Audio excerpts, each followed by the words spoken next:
پھینک دیا ہے۔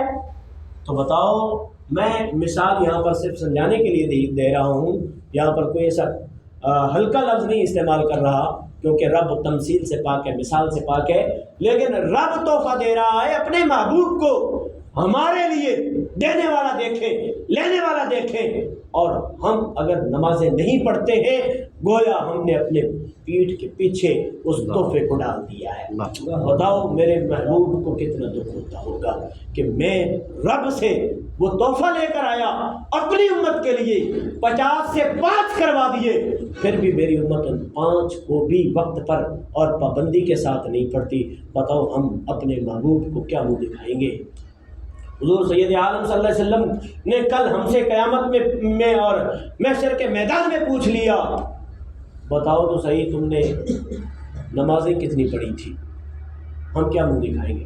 حضور سید عالم صلی اللہ علیہ وسلم کی شفاعت کے بغیر کسی کی نجات نہیں ہے سوائے انبیاء اور رسل کے۔ انبیاء اور رسل کے بعد جتنے امتی ہیں وہ اگر محبوب شفاعت کریں گے تو چھٹکارا ہے، ورنہ چھٹکارا نہیں ہے۔ بتاؤ ہم تو حضور کے امتی ہیں۔ حضور سید عالم صلی اللہ علیہ وسلم اس وقت فخر کریں گے اپنی امت پہ۔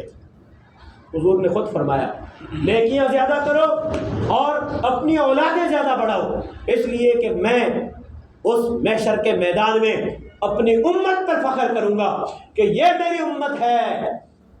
اور الحر المحجلین جو حضور سید عالم صلی اللہ علیہ وسلم نے علامت بتائی، میرے محبوب کی امتیوں کی ایک علامت ہے۔ وہ علامت کیا ہے؟ ذہن میں رکھیں، اس محشر کے میدان میں چند لوگ ایسے ہوں گے، ایک امت ایسی ہوگی جن کے اعضاء سے نور نکلے گا، چمکیں گے اعضاء۔ وہ کون سے؟ چہرہ ایک فرض وضو کا، بازو دوسرا فرض وضو کا، اور مسا تیسرا فرض وضو کا، اور پاؤں چوتھا فرض وضو کا۔ یہ 4 اعضاء اس وقت نور کی طرح چمکیں گے، اور لوگ دوسری امتوں کے لوگ، حضرت موسیٰ و عیسیٰ، ہارون، حضرت ابراہیم، اسماعیل، اور حضرت نوح، آدم اور شعیب علیہ السلام کی امتوں، وہ اس علامت سے پہچان لیں گے یہ آخری نبی کی امت ہے، یہ اللہ کے محبوب کی امت ہے کہ جن کے اعضاء سے نور چمک رہا ہے۔ اور دوسری امتیں ان سے یہ التجا کریں گی، ہماری طرف دیکھو۔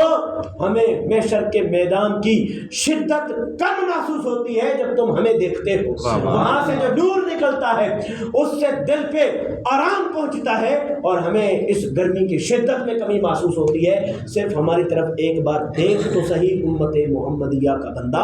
سبحان اللہ، سبحان اللہ۔ اور کون نہیں فخر کرے گا اسی امت پہ؟